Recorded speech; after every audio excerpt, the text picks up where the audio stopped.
Hey guys, Brett here, connecting from UbiCentral, and today I'm going to be talking about the Watch Dogs 2 ending and how it may have referenced the next game in the franchise.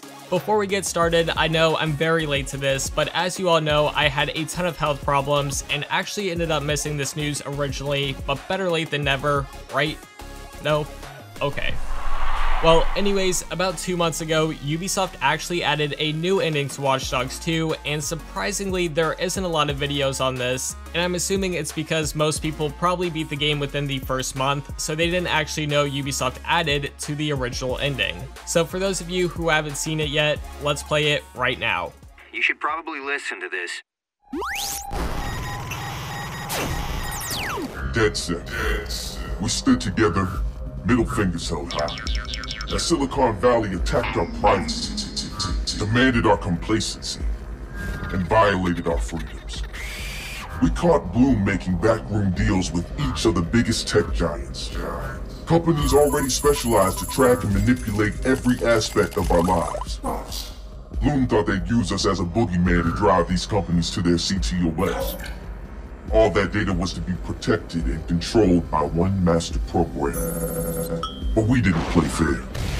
We shut down their CTOS for days. We exposed them one at a time, stripped their credibility, and prevented an unprecedented state of public control. Together, DedSec gave the untouchable Big Brother its first black eye. Bloom's man behind the megaphone, Ushan Nimick, will spend the rest of his days in prison, thanks to our efforts.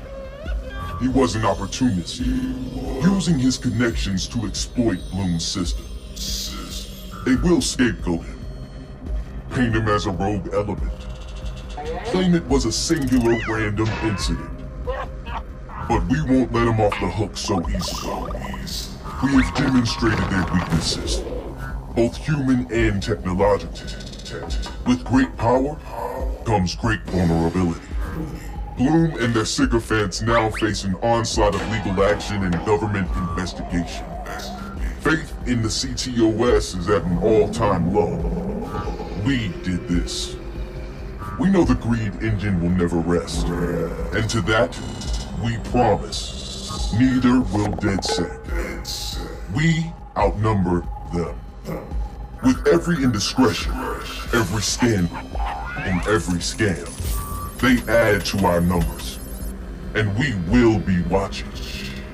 DedSec has given our warning. Do what you will. How much of this is hyperbole? Has it really gone global? There are new DedSec cells popping up everywhere. The Middle East, South America, Europe. And not just them, we can't even keep up with all the new hacktivist groups. All right, make the call. You sure? Do it. As you heard, DedSec is growing around the globe, specifically the Middle East, South America, and Europe. But these two people on the phone also mentioned that new hacktivist groups are popping up as well, so maybe we'll see Primate return or literally new hacking groups that we've never heard of.